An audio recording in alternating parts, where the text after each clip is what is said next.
And we'll move into areas of the body that hold tension. You've probably heard me talk about these about a million times in kind of yoga. And we're going to start off, and we're going to also look at just ways of kind of reducing the tension in those areas. Place number one, the scalp. And it's weird we have this ability to hold tension in the scalp. You don't think that there's like lots of muscles in your scalp, but there is. And I don't even kind of know why we've got so many muscles in the scalp, because it's like, what do we do with it? But we can hold a lot of tension in the scalp. It's interesting. Some people's scalp, if they take their hand and sort of just squeeze the skin on top of the head, it almost feels hard, like really tough. And other times you can be doing it and it feels quite soft. So have an experiment to see what your scalp feels like. It's kind of easier if you got short hair, but Two places on the scalp where we hold tension really, really tightly is first off just under the skull at the back. So if you take your thumb and your index finger and put it in the back of your head, you'll feel like little knobs just above where the neck ends and the skull starts. There's a lot of tension to hold there because we've got like a fan of muscles that hold the skull in place there, which also control the skull turning, the head turning, and tipping up and down. Why do we have so many muscles in the back of our head? It's because in order to keep our eyes level and fixed on something, the head has to do an awful lot of micro adjustments. So these muscles here, because they're like this fan shape, like this, they respond very well for you to take your thumb and sort of like strum across them. Across the back of the neck. Now you can be as kind of gentle or as not gentle as feels good here, but again, the key is that it feels good. It's not like, oh, that's awful, but I'm going to press harder. Press to a point that it feels good and then sort of like let it go from there.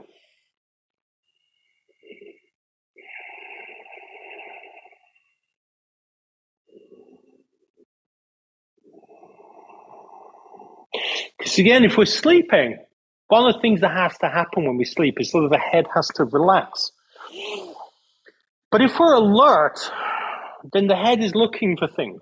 The eyes are looking for stuff the whole time.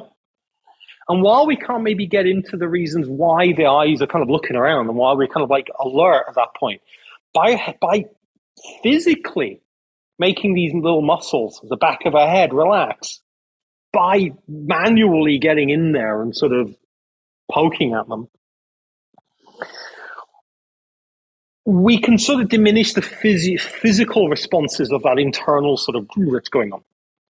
The other place that we hold tension is here, the side of the head, the temple, this area here.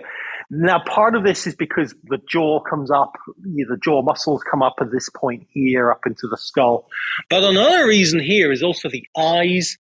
The muscles controlling the eyes are here. Muscles that control facial expressions like grimacing are here and smiling are here. And this idea, again, of just taking an index finger and the middle finger and just gently going up and down along the temples.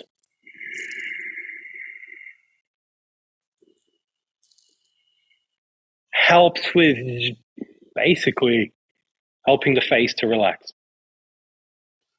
And it's also quite a nice thing that you can do for a few minutes, but it's also quite boring. I think these things are also, if you did them for 5 minutes, they're quite boring. And I think boringness is helpful, both in feeling less anxious because boring is almost the opposite of anxiousness. And also boring is good if you're going to fall asleep. That's the face done. That's at least the top of the face done. The next one, the jaw. Probably the one where we clench the most in the West because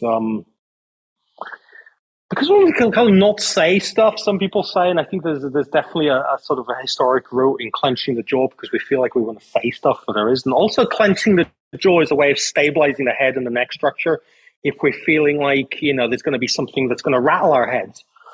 And again, we could do the same thing, take the index finger and the middle finger, put it up just behind the cheek. So it's between the cheek here and the hole in the ear. And then you're going to run down from there. This is again one of I like doing this in yoga. When you're doing this in yoga, you want to do this like first, so people don't put their hands on the floor and stuff. And seeing if you can make that area as floppy, not tight as possible. If you feel like you come across somewhere that's really tight, you can press and hold.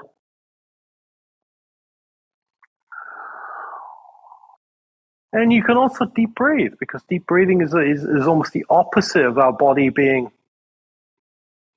in that place of tension. And make long strokes.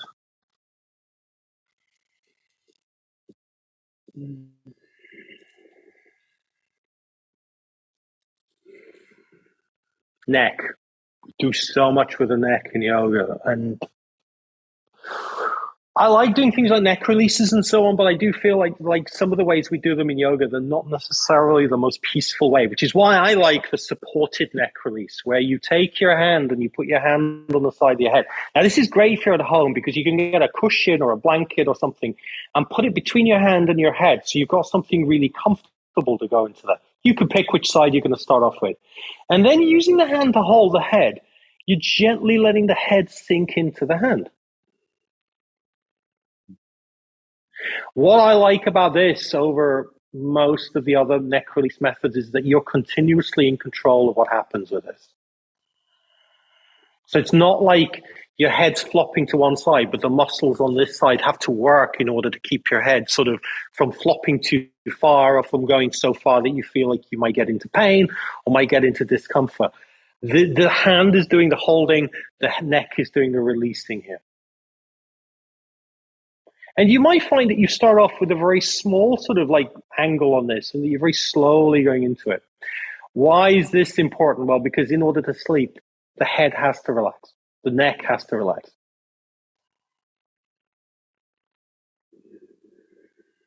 It's one of those areas in the body that holds a lot of tension. And it's one of those areas that keeps us aware. This phrase is like head like on a swivel, where we're kind of a head swiveling around the whole time. That comes from this idea that the neck is driving this kind of alertness in the body. And it's also learning to trust that it's safe and okay to let go into something. Even and your own hand is the most safe thing that you can use here. Trusting yourself is so important. It's not about trusting other people. It's not about trusting me or trusting somebody on the internet. It's about learning to trust yourself, which is where this interaction of letting your head sink into your hands, but also letting your hand be the thing that supports your head and gives you comfort and stability and safety here, is really important.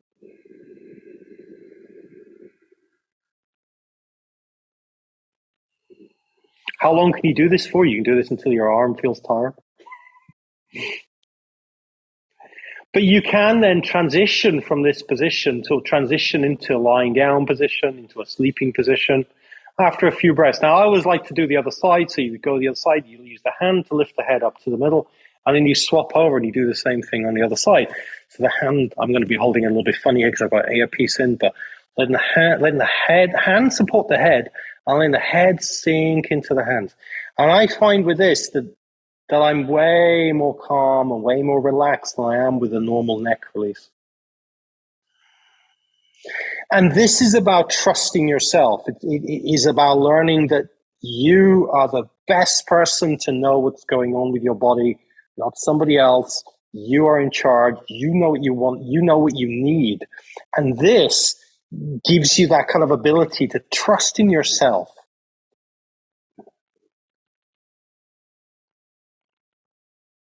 And I find I kind of go a little bit deeper after a few breaths. But it's not about how deep you go. It's not about getting a stretch. It's about letting the head relax. Maybe the eyes close, maybe they don't.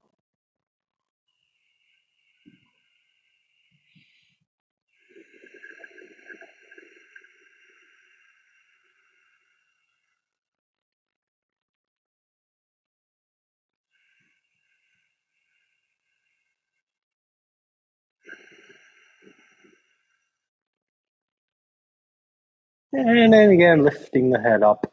And back to the middle. The next thing that we're going to be looking on is relaxing the across the shoulders, across the chest, the arms and the legs, and all this kind of stuff. I'm going to lie down for this because it's easier for me to experientially describe this than from just a kind of like a words thing. But you could do this from a sitting up position. You can relax everything and feel for getting a relaxation. But I find if I'm going to sleep, I'm going to lie down for this.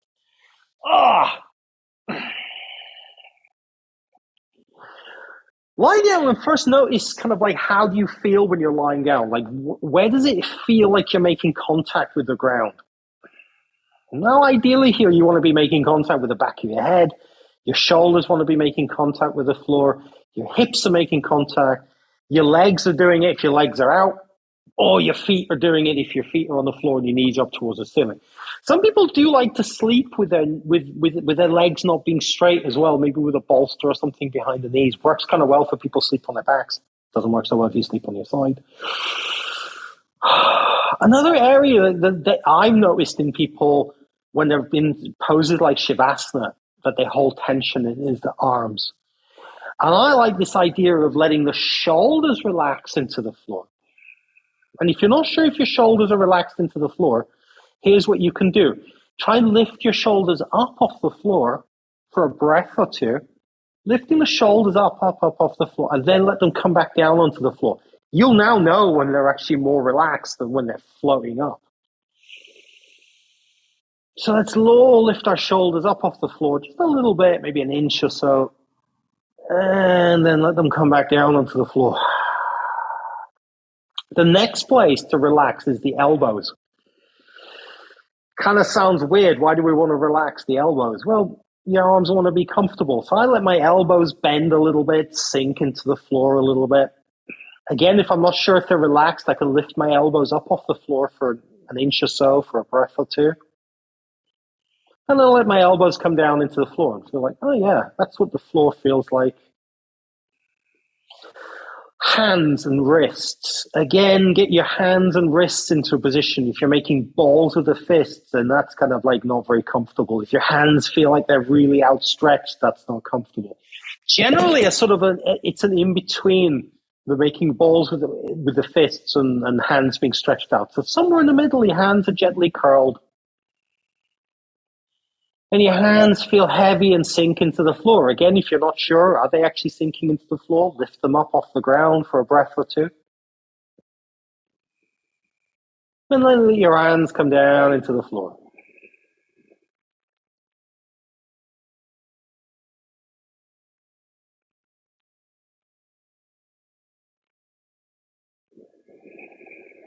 Feel for breathing across the chest. And with every breath that you take across the chest, there's a gentle lifting up of the front of the chest. And with every exhale you do, your shoulder blades are sinking a little bit deeper into the ground.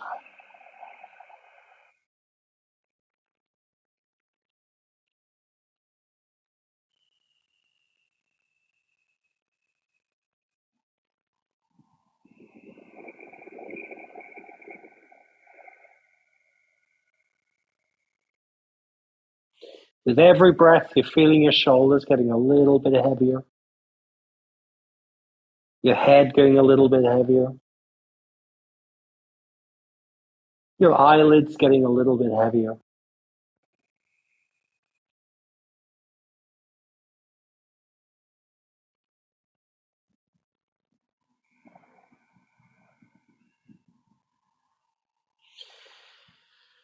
And then relaxing the belly, soft belly. As you inhale, let the belly rise gently. As you exhale, let the belly fall gently. Your hips gently sinking into the ground a little bit more with every breath.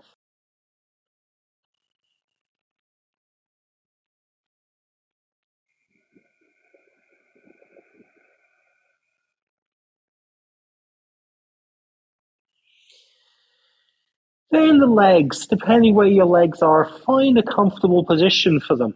Again, maybe the knees are slightly bent. Even if the legs are straight, maybe the knees turn out to the side a little bit and they're slightly bent. If your knees are up, then maybe they cave in on one another, so the legs are holding one another up.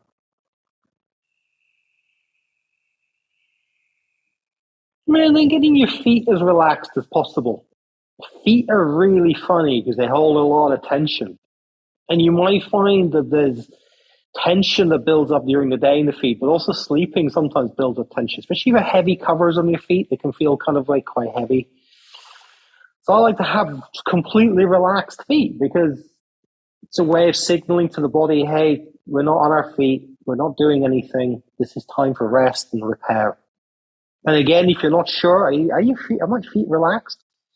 Then there's two things you can do. You can scrunch your feet up for a little bit, maybe a breath, and then relax them. And then you can lift and spread the toes on the feet for a breath or two. That gets up the legs even as well there, and then relax them.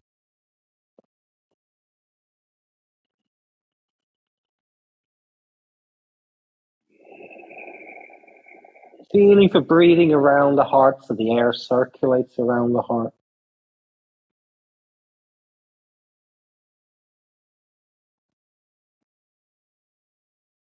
And if you're into visualizations, I think visualizing the breath coming into the body, circulating through the lungs and around the heart, and then the breath exiting the body on that exhale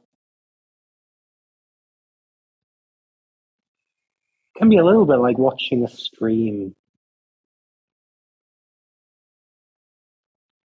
If you're not into visualizations, then you can use the physical sensations of the chest and the belly lifting up on the inhale,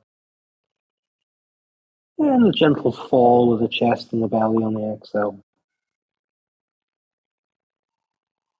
Other people like to listen to the sound of their breath. Whatever works for you. This is where I'm going to hand over to you for a couple of minutes to feel into whatever areas you're feeling like there's tension here. Maybe there's a little bit of resistance. Maybe it's a little bit of like gripping somewhere. And I want you to use these maybe tools of maybe breathing into that area or focusing on the breath, or maybe a tense and release to help you soften that area a little bit. Maybe it's in the middle of the chest. Maybe it's across the chest. Maybe it's that bit between the eyes that you feel like you're holding tension in.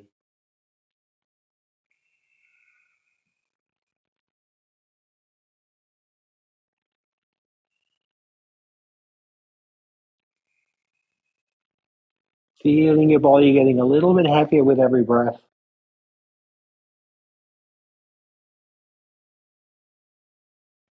And feeling that it's safe to do so. That there's nothing that you need to do right now.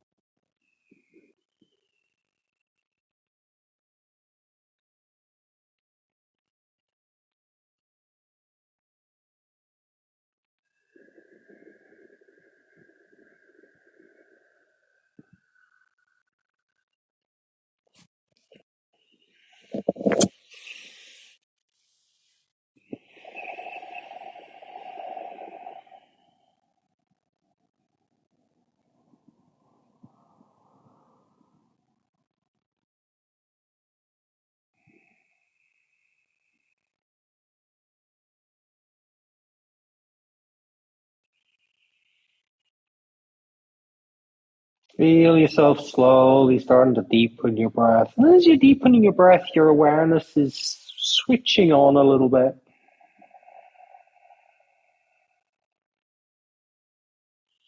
If you found the most comfortable position that you've ever been in and you want to stay here a bit longer, feel free to stay here.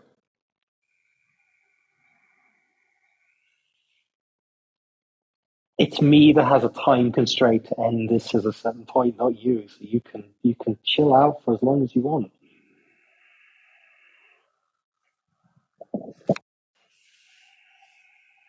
And if you're ready to sit up, we're going to roll onto our favorite side again.